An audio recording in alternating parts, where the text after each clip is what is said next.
If your goal is to teach success mindset, you can teach that through badminton. Give me the 3 top biggest mistakes that you made in your career life. That's, I think, the biggest gift you can ever give any mentor who's helping you. Hey, there he is. Al, how you doing, man? Hey, good. Evan, good to see you, man. I love the green screen. Is that so you can make videos? Yeah, I can make videos and then do the podcast here. But I'm trying to make a big drop with my podcast brand though. So still making. So I just use this first. I love it. So Al's part of my Move for Makers program. And as part of that, we're doing IG Live together. You love it? Yeah, I love it. I love the community. I love the way you do it, Evan. Really appreciate it. Cool, man. So what do you got? How can I help? Okay. Yeah, I want to pick up your brain a little bit. Yeah, I'm down. Let's go. Let's go. Okay. So basically, I know you sold your software company and then to become a really successful venture capitalist. Mm-hmm. Like how did you transfer from there to where you are right now, and what did you learn from that? From venture capital to this? Yeah. So listen, it's okay. So when I sold my company, I didn't know what I wanted to do next. I went from every day working on my business, having no friends, having no life, just like all day long. And then we sold it. And then I had 2 business partners. They went to California with the company and I stayed here and I had nothing to do. I woke up the next day like, oh, what do I do now? It was this whirlwind of, oh my God, so great. We sold the business. And then like, oh, I don't know what to do. So I said yes to a whole bunch of things, just exploring, just trying things. And one of them was, there was a guy who was part of a venture capital firm and I never had to raise money for my company. So I was always curious about it. And so he said, hey, why don't you come join us? I said, okay, I'll give it a shot. And it was really just saying yes to things that interested me. So I was there for almost 2 years. And just learning, these guys they were in their 60s or 70s. They all had so much experience. And I was at that point only knew one business, mine. And so when you're in venture capital, you get to meet all sorts of different entrepreneurs and all kinds of businesses. And so I learned a lot about how to run a company from them and the advice they're giving people. And then started using my website as a way to bring in business for the venture capital company. And then I fell in love with just doing the website and getting content and building articles. And then I discovered video and started doing my YouTube channel. So it was just saying yes. Like I was lost. I didn't know what to do next. I had some money, which is great, but I didn't want to just sit on a beach for the rest of my life. But I didn't know what the next thing was for me. So I said yes. Most things that I tried didn't go anywhere until I found the one that I wanted to come back to and keep doing. When did you discover that? Like after I sold my company, I don't know the timelines. It was maybe 3 to 6 months before I got into the venture capital business. And I was just saying, again, yes to everybody. And this one guy said, hey, you should join us. So yes, yes to everything. It's like if you said, hey, Evan, you should come play badminton with me. Yes, like anything. And so I was just saying yes everywhere until I think, oh man, I like these guys. Like I think I could learn a lot from these guys, and I had nothing better to do. I had no life plan kind of mapped out, and I really enjoyed them. And they were willing to teach and mentor and guide, and they saw in me. I was 22, 23 at that point. So they saw in me somebody who who was eager to learn, and they wanted to mentor and coach. Like, okay, great. Let's teach them. But as I got into it, I realized I didn't want to be a venture capitalist. Again, you don't know until you try. Yeah. So I tried. I knew that it was a good little window for me, but it wasn't ultimately what I wanted to do. But it wasn't until I said yes that I figured that out. You're so power. Like your story is so inspiring, Evan. So the other thing is I'm really curious is what's the mistakes that you have learned from that's give me the 3 top biggest mistakes that you made in your career life. I mean, the biggest one was being, well, the biggest one is probably not believing in myself enough, right? Okay. I mean, and it's still the biggest mistake to say, like, I was making a video today for my YouTube channel and realizing, you know, I started 12 years ago. And if you had told me 12 years ago that I'd be sitting here and having 3 million subscribers and whatever, it's like, no way. Like, that guy, I'm too introverted, too shy. Only people with big egos are making videos. You know, I don't want to be famous. All of that. There's no way I would believe that this is possible. And yet I've done it. So what else could I have done? You know, where else can I go? And I just don't believe that it's possible to do the next thing. So that's always the biggest problem, is just lack of belief. When I was, how old was I? I have a hard time looking back. When I was 21, I lost a $40 million deal because I was being perfect. So that was another one. It's like trying to be perfect, not being willing to let something out, let something go. Like for you, even how we started this and I commented on your green screen, I used to be the guy who would say, oh, I can't do it until I have my podcast background done, right? Like I had to be perfect before I would do anything. Okay. And I ended up losing the $40 million deal because I was trying to be perfect. And so ever since then, it was a harsh lesson, you know, say, okay, just Carmichael, just go, just make, just create it. It's not perfect, go, you know, keep building. And a third one, I don't know. Those are probably the two biggest ones. I don't know if there's a third one that stands out yet, at least to me. That's beliefs comes up. Yeah, I mean that's where like belief came later.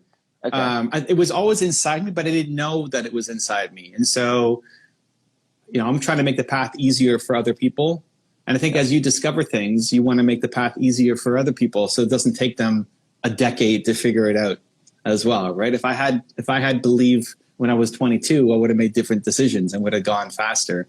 But anyway, grateful that I found it and use it going forward. Yeah, that's awesome. Like, so Evan, you've been from, you say the introvert, right? Mm-hmm. You were, and then still am. Oh, okay. And right now you're like such a really good speaker, interviewers, and but it's like, what skills you learn? Like, how did you train yourself? So I like you guys. Some good questions. Good. I would split that up between interviewing and speaking. I think it's two different skill sets. I think if you're speaking, the first part was just getting out of my head that I'm not extroverted, so I won't be a good speaker. Like I used to believe that because I saw speakers and they looked like they've got it all figured out. Like, well, I'm not like that person, so I won't be a good speaker. That took me a long time to unravel. There's actually a lot of great speakers who are introverts. You just don't hear about it. And so it feels like it's impossible. The next was recognizing that speaking is really just coaching 1,000 people at a time. So if you've got 1,000 people in the audience or 50 people in the audience, those are 50 humans that you're talking to. And so if you can make it on an individual level to say, hey, my goal is to help move some of these people, as opposed to, I used to think speakers were, you had to have a big ego and want to be famous and all this kind of stuff. It's like, who am I to have a speech? You know, I just didn't feel like it mattered. But it's not about me. It's about the audience. And it's not just about speaking in front of 1,000 people. It's about helping them make a shift. So every time I moved it from look at me to them, it's about the audience. It's about the people watching. It's about trying to help them make a shift.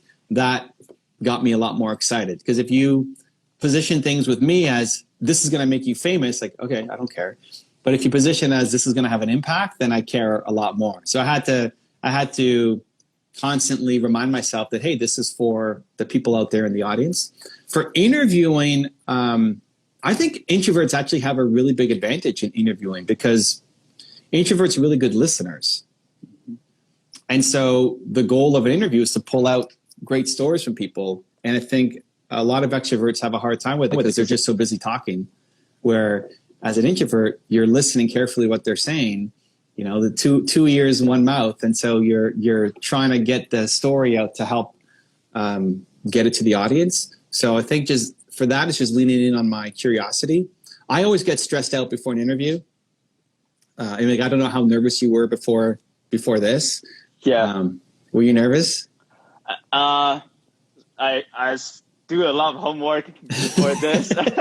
I get super nervous before every interview. I'm worried I'm going to let them down. I'm worried that I'm going to ask a bad question. But I ended up just trusting that if I find one thing that I find curious about them, that's what I'm going to pull on. So I just researched them because I would spend days researching somebody, and it ended up being not productive because I just lived in anxiety and worry and fear for this one 25-minute interview or whatever, was going to pop up. So to help myself and to train myself, I said, okay, I'm just going to research them enough to find one thing that I'm genuinely curious about. And then that's what I'll just trust that my curiosity will take over after I find that one thread. This is so helpful. Do you know, like, Evan, because later I'm going to interview Jeffrey Hazlitt. Yeah. Oh my God. I was like so nervous because like back to back, you and him, like for me, I'm so nervous before all this for today. And then what you just picture out, like I can just pick one thing I'm really curious. That's a big takeaway for me today. And there's one thing I read for YouTube channel. I have my YouTube channels. I was former Taiwan badminton national athlete. Mm-hmm. Yeah, and then right now my YouTube channel is all about badminton. And right now we do have the podcast, and I want to share some like motivation speak, those kind of stuff. What's your suggest for me? Do I need to split them to two different channels, or what would you do? How much is badminton a part of your current and ongoing life? Badminton, right now, I would say half.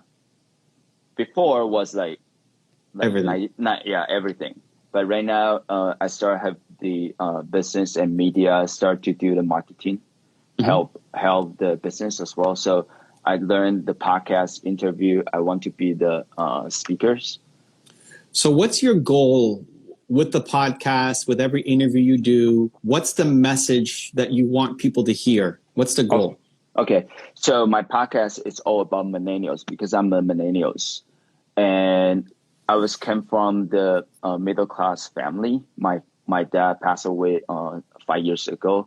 And I learned so much from the financial struggling and the mindset and successful. And I need to build up the network, surround myself into the right people. So I want to share this message through my interview. My guests share their experience to all the millennials about this. And this is a mistake I didn't know it before. Yeah. Okay, so it's important to split who the audience is, which might be millennials, from what the message is.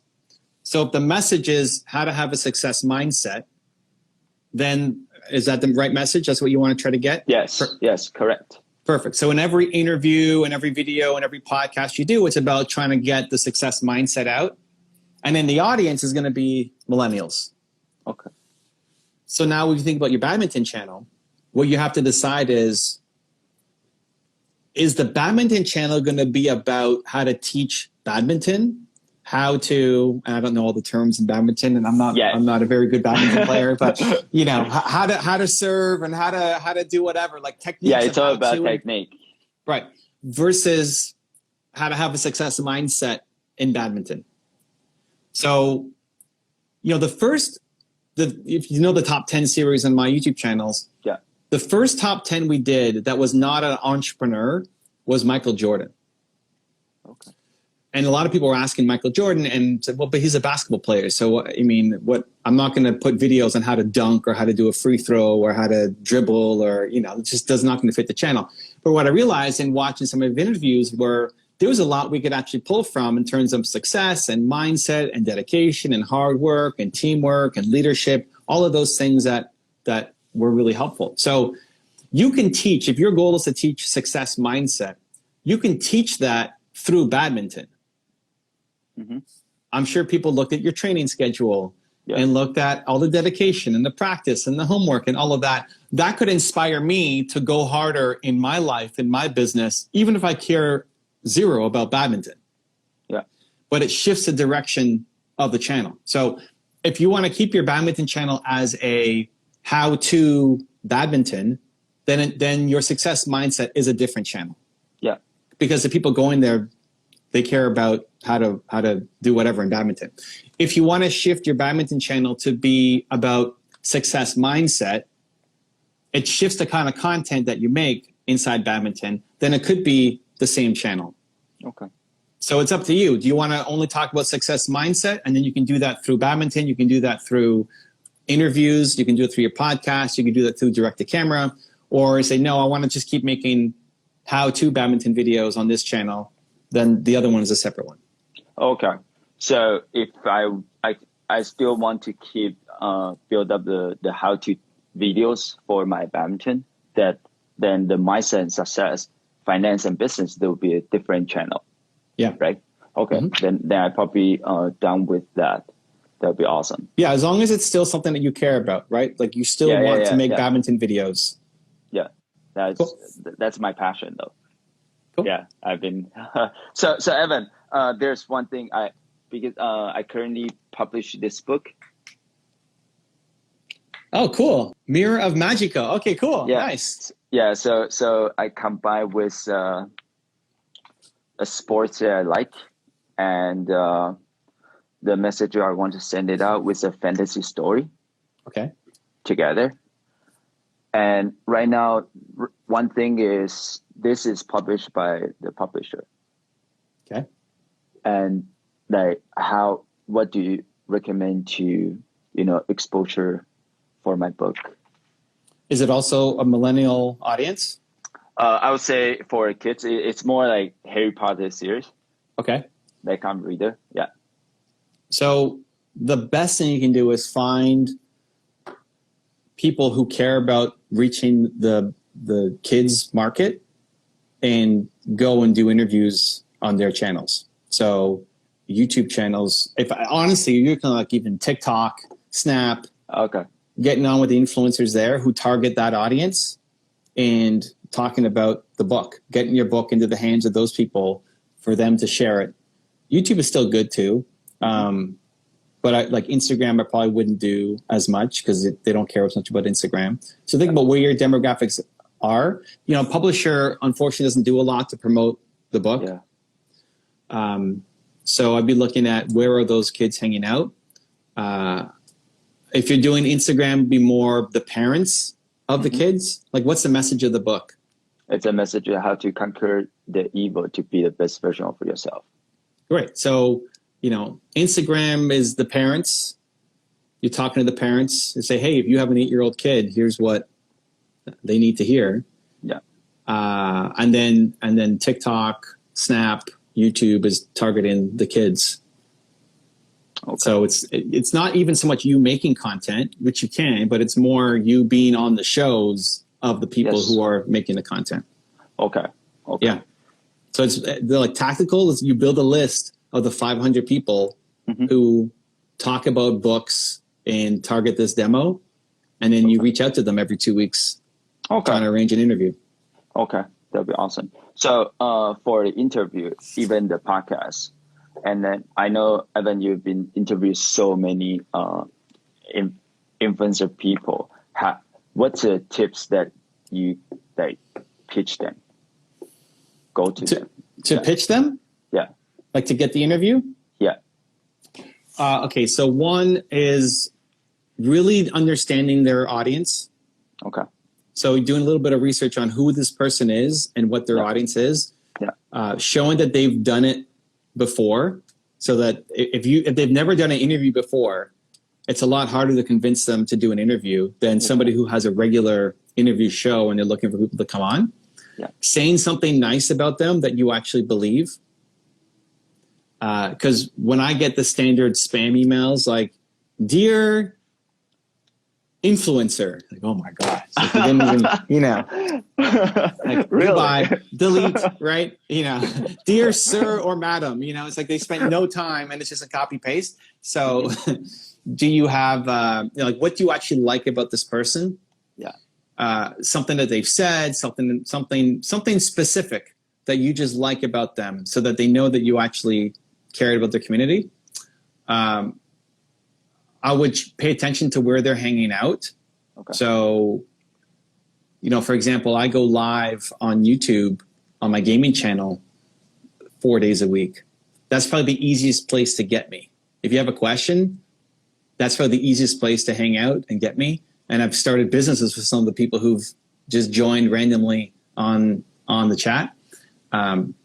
So where are they hanging out, and where can you spend time with them so they actually get to know who you are? And then once you've done one, you ask them if there's anybody else that you think you should be on. Like, hey, is there anybody else who does this that you think would be a good fit for my story and my book? Yeah. And then get referrals in to be on their shows. Okay, that'd be great. Evan, I have one question for you. Like, what do you see and what's your goal for Movement Maker? Because I'm right now I'm in the community. So what's your goal to build up this huge community? So, I'm trying to solve the world's biggest problem. People don't believe in themselves enough. Okay. And I can only do, I'm doing what I'm doing. I'm doing my videos and I'm doing all my content and everything. What I would love to do is help train other people so that they could do it too. If you're off spreading your message of success mindset and you're hitting millennials and you're hitting kids with the books, the way you say it and the way you do it is going to be able to reach an audience that I won't be able to reach. They'll learn from your story. Even the fact that you played badminton, you'll have people who look up to you and say, oh, like he did that. I love badminton. So I'm going to learn from Al, where they may not want to learn from an Evan Carmichael because we don't have that connection of badminton because I suck at badminton. We can try it out sometimes. Yeah. Oh man. Yeah. I'm sure you'll destroy me very quickly. It'd be great. Yeah. I'm in Vancouver. You're in Toronto. It's not far. Oh, it's not that far. There you go. Yeah. It's not far. So my goal with Movement Makers is to train other people to do what I do, to be able to get your message out there, because that ends up, me helping you get your goal. It also helps me get my goal, because you're also helping people believe in themselves more. And whether it's you or Tariq in the house or Angela in the house or Zan in the house or everybody who's in the house, I look at Tariq and he's doing it through all this. Every time you go to his IG, there's some fun vibe music. Like he's always dancing and he's just a lot more fun than I am. And so he's going to be able to reach people that I won't be able to reach. And so that's my goal. The more I can train people to build their movements up.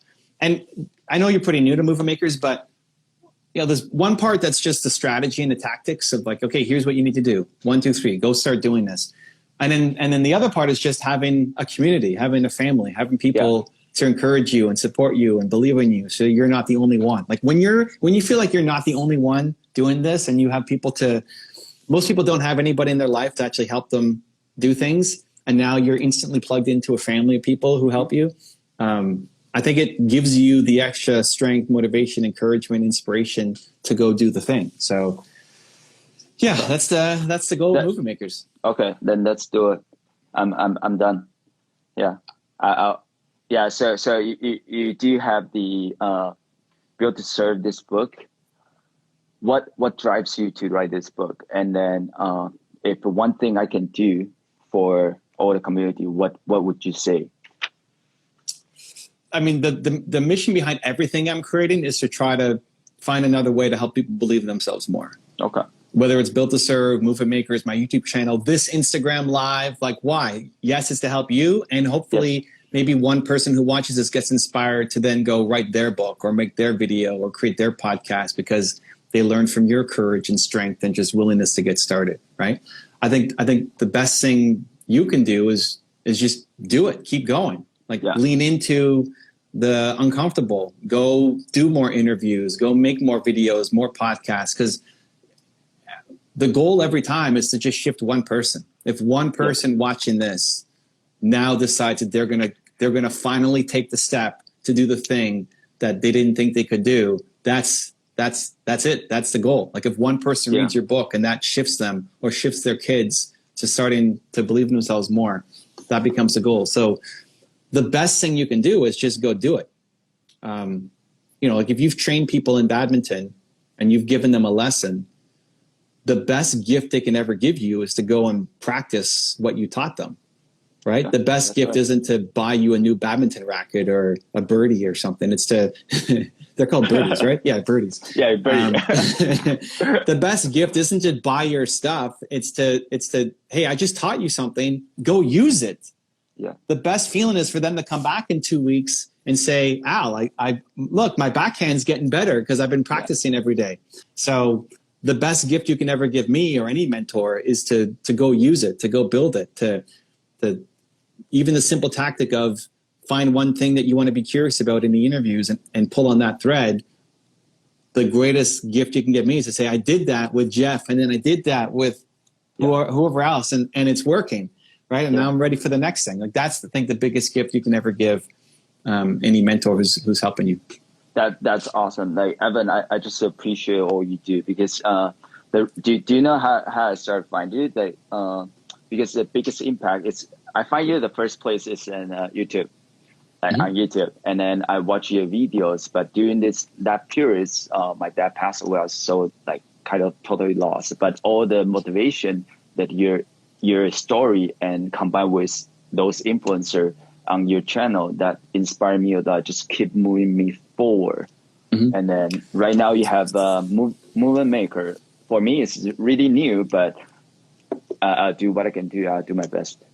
And I think, thank you for sharing your story. And I think that's really important because I didn't know your story.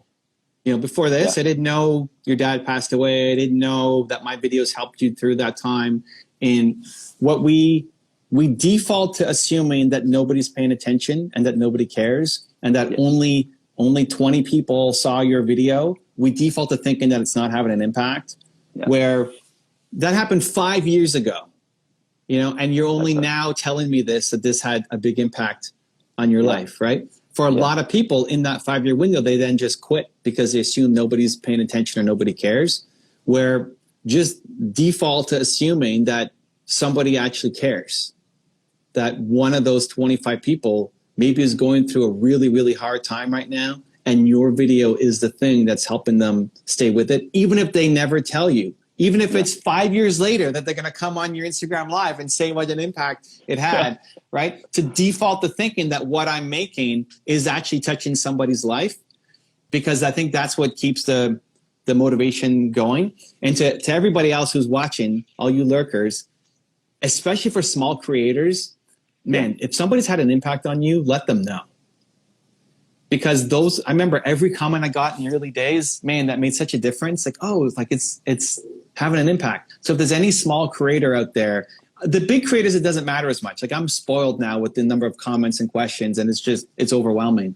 But at the beginning, when you're not getting any comments or feedback and somebody leaves you a nice note, you know how good that feels. And so I challenge everybody to think about a small creator who you are following, who maybe is having an impact on you, and just today dropping some love and letting them know that, hey, your message really means something to me. Thank you. Because that might be the difference between them quitting today and continuing on. For your Build to Serve, that book, that day I remember 2000, I think it's like 19, or I remember when I listened your book, and then there's one thing, it's about purpose. You talk about purpose. Yeah. That drives me, because badminton in North America is not a big sport. And in the school system, it's not a lot of badminton about that. So one message, it drives me. I knock out all the school by schools, and I just say, hey, give me an opportunity. Let me show you what the sports looks like. And then I'm going to teach from kindergarten to grade 7 for free, because I just want you to know and let the kids have the opportunity to learn the new sports. And this is what I'm good at. But the message, it drives me to take this action. It's totally, I just really appreciate that your message impacted me. Yeah. I love it, man. Thanks, man. Well, thanks for the time. Man. Everybody go follow Al. He's up to some great things. Stay tuned. Let's go. Let's go. Go follow him. Appreciate you, man. And I'll see you in Movie Makers. Yeah. See you. All right, much love. If you want to see another awesome one-on-one I did with an entrepreneur just like you, check out the video right there next to me. I think you'll enjoy it. Continue to believe, and I'll see you there. If you don't share the story, people will never hear the message. You're cheating people of hope. It's all imposter syndrome. So when do you launch the podcast?